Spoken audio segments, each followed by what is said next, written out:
Welcome to Canned Heat. I'm your host, Eric Holtzclaw. Canned Heat's brought to you by Liger Partners. We are marketing and operations experts bred for our skills and magic. And I am joined today by David Ciancio. Did I say that right? Pretty close, Ciancio. Ciancio, okay. And he is also a marketing guy. He likes to do some things that are sort of within the wheelhouse of types of projects that we work on with our customers. So talk to me a little bit about what you do. What are some of your areas of expertise and things that you like to talk about? Well, it's funny you refer to yourselves as magicians. My very first career goal as a human was to be a magician. I very badly wanted to grow up and be a magician. So I guess if marketing is a form of magic, then I accomplished it in a very roundabout way. Well, we built Liger off of, we had a lot of companies who try to find a unicorn marketer. So it's someone who knows how to do lots of different things that doesn't exist. But ligers are real. So lions and tigers have been bred. They're the most magic, they're the most powerful animal, according to, our friend Napoleon. And so we use that because we both do marketing and operations. So that's how that came together. So yeah. Oh, that's awesome. Yeah, I used to pull like flowers out of my sleeve. Maybe we should start doing that. So you talked about a little bit, in the notes that I looked at, you do a lot kind of maybe in kind of SEO category, hyperlocal, some of those types of things, and a little bit in influencer marketing. Sure. Yeah. So a lot of my experience in recent years was around location-based marketing and sort of like what is I think known as white hat SEO. Yep. For a number of years there were people that were basically gaming the SEO system with link backs and keyword stuffing and all that stuff. And I definitely played in that arena. But in the last 4 or 5 years, I've had a number of experiences where working with location-based businesses, specifically restaurants, hey, how do I get found in search? Or, how do I make sure that I'm coming up in the Google Map pack? Or, what can I do to make sure that people are finding my business based on the products and services that I offer? Right. And for the last number of years, I've sort of played in that arena in helping, essentially, if you look at it this way, right? Even if it's a McDonald's, it's still a local business, right? Right. Their customers either live or work near them, and they need information that is specific to that store. So, when you look at it that way, all businesses are local in some aspect. And so for the last number of years, I've been working on ways to help businesses improve, essentially, how to be found in search and how to ensure the customer journey from online to offline. Yeah. And for many of us, if you don't exist in our search when we are trying to find that coveted restaurant or location or place we're trying to visit, then you don't exist. Like, I'm not going to drive around. So I'm hungry now. I need to find something. I don't know the area. I'm going to pull up and start just searching, like, what's around me? Like, what could I go to? What does that look like? And if you're not there, I don't know that you're there. Yeah. Restaurant search is a high intent search, right? So it's less about research. A lot of internet search, especially in the the B2B world, the world you and I play in, is more about research. I'm looking to get information or confirm information or learn more. Restaurant and local search is about, in a B2B aspect, they're lower down the funnel. Yeah. They're looking to go from discovery to consideration to choice super, super fast. Yeah. And I think the stat is like most restaurant searches, something like 25% result in a purchase within a day, or within an hour, and something like 70% result in a purchase within a day. Oh, wow. So, you're talking about high intent activity and high intent actions. And a lot of restaurants and a lot of local businesses aren't thinking about that piece of the funnel. Like, they think about social media, or they think about updating their website, or they think about, maybe buying an ad in the local paper, or, how does Yelp affect, yada, yada. They sort of forget that there's this discovery piece that people are already looking for businesses, and they just need to be there for when they're doing that search. Yeah. And so tell me, what are some mistakes that you see companies making in this category? What are some things that they maybe easy fixes, things that they don't think about or do? SEO and search and all that is often a mystery to the owner, not something that they spend a lot of time in. So, yeah. Yeah. if it was easy, there would be a lot more location-based marketing magicians, right? So Right, right. I think, maybe, I don't know, like to put it in terms of like the biggest mistake people make that feels very clickable to me. But I think what people haven't sort of learned yet is about how search works and how discovery works. Right. So when a consumer is looking for a business, right, the two biggest things that they need is either word of mouth or information. And sometimes word of mouth comes in the form of other customers' recommendations, right? And the way that the internet surfaces an answer. So if you're looking for a restaurant, or you're looking for a plumber, or you need to know where to get a new set of glasses, most consumers hop online and they go, best whatever near me, or, how do I find blah, blah, blah. The thing that most restaurant owners and small businesses and even just location-based businesses are still kind of fumbling to learn is, how does Google know what answers to give, right? Right. Well, Google actually told us in April of 2016 how those answers come about. And it's based on 3 factors. So distance, prominence, and relevance. Okay, I'm going to break those down so everybody at the end of this podcast is an expert in local search. Yeah, okay? Distance, prominence, and relevance. Okay.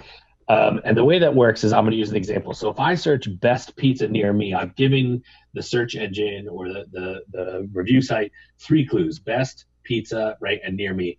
So best is related to customer ratings and reviews. That is the prominence piece, right? So I've said I want the best pizza near me. So Google interprets that as looking for high recent ratings and reviews. Okay. When I say near me, that's my distance modifier, my geo qualifier.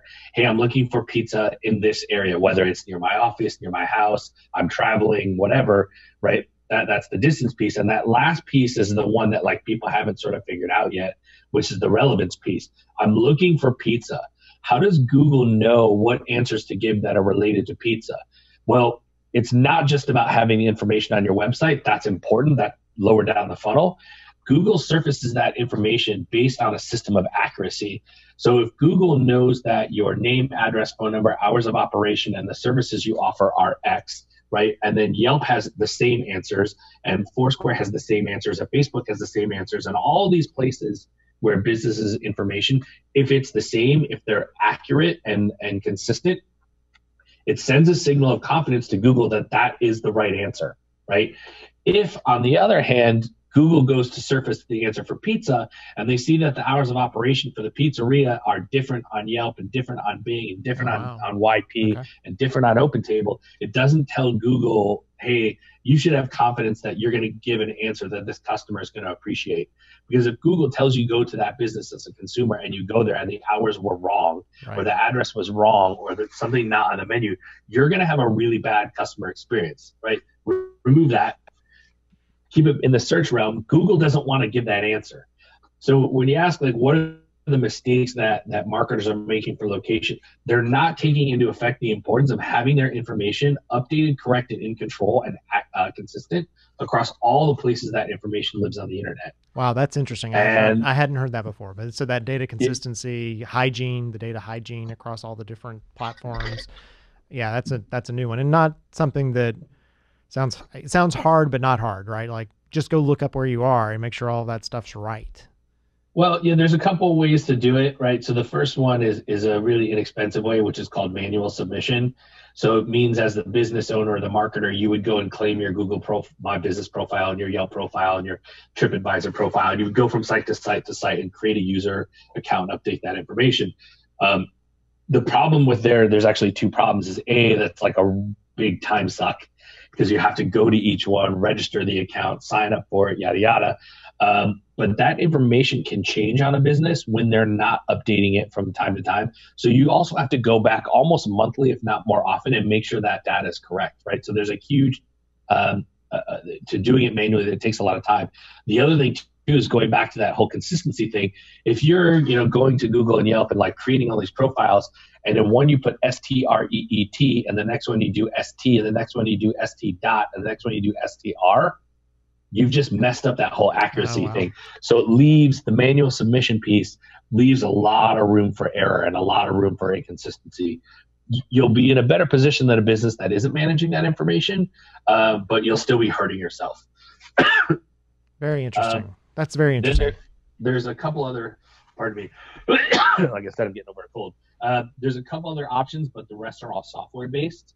The right kind of software allows you to put all of that information, those public facts about your business, in one piece of software, and at the push of a button, you're updating, all those different fields on all those different sites.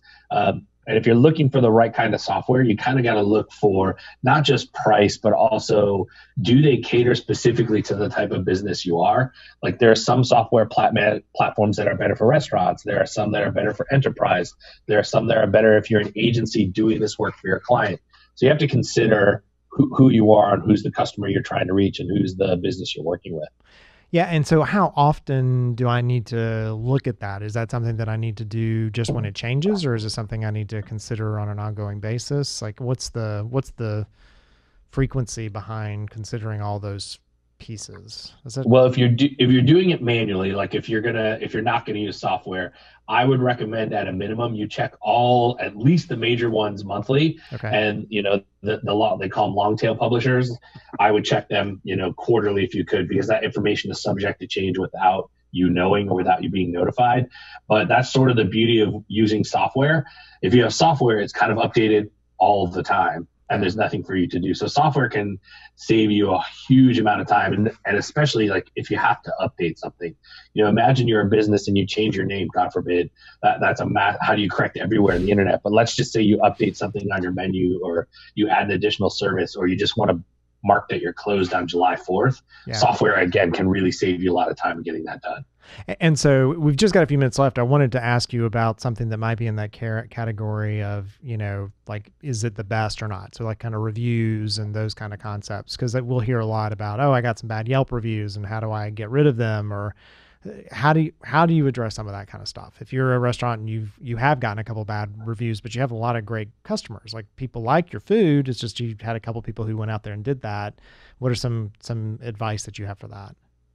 Well, you bring up a good point, and relating it back to what I said earlier about search is, ratings and reviews are a huge piece of how Google and Yelp surface answers, right? So the more reviews you have, the more positive reviews you have, the more recent reviews you have, the more likely you're come up in search. How do you get those? Well, it's actually against the terms and conditions of most of these sites for you to ask your customers for reviews. They see that as disingenuous. But what you can do, there's a number of things to help you get more positive reviews. You can respond to every single review out there, right? Okay. If somebody goes to a Yelp page and sees that somebody from the business is responding, the general manager, the owner, they're more likely to write a review, because then they'll be validated by somebody in the business that they care, right? It's a customer service play. So good or bad, if they see that you're paying attention, then they're more likely to do it. I would tell you to thank everybody that gives you a positive review and apologize to everybody who gave you a bad review, right? Take an active piece of that marketing.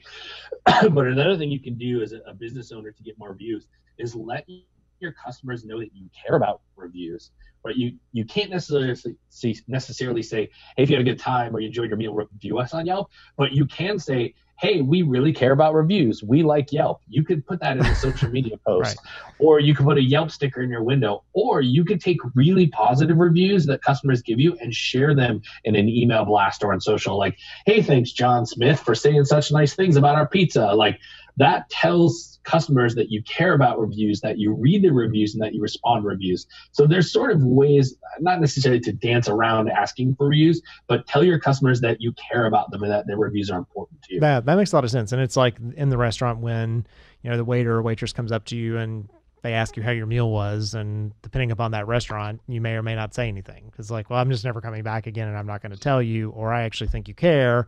And I'm going to tell you, yeah, this wasn't the best, French fries I've ever had. Yeah. So those kind of concepts play into the virtual world as well.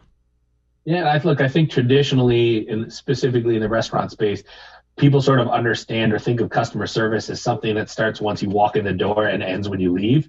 And now the internet has created a continuous loop of customer service, right? I read other people's reviews before I come in. That's customer service. I walk through the door and greeted. That's customer service. I get served. That's customer service. I leave and leave a review and you reply. That's customer service, right? Yeah. So being online and managing those reviews it should be an extension of your customer service. Okay. So before we leave, so remind me again, what are those three things that we need to make sure that we're thinking about for search? It's Sir, right. So how does Google know what answers to give? Yeah. The distance, relevance, relevance, and prominence. distance, relevance, and prominence. Yeah, Right. I And so learned the something today. best way to score for those is manage your information everywhere it lives online and manage your reputation everywhere where customers are interacting with your business. Well, thanks so much for joining us today and talking to us about that. A sincere pleasure. Thank you for having me. Yeah, what an important part of marketing. So you've been listening to Canned Heat. I've been talking to David Ciancio. Correct me if I'm wrong, but that's good. David Ciancio, also known as Rev, and he works with both identity management influence marketing and SEO. You've been listening to Canned Heat. I'm your host, Eric Holtzclaw. And what are you going to do to unleash the beast?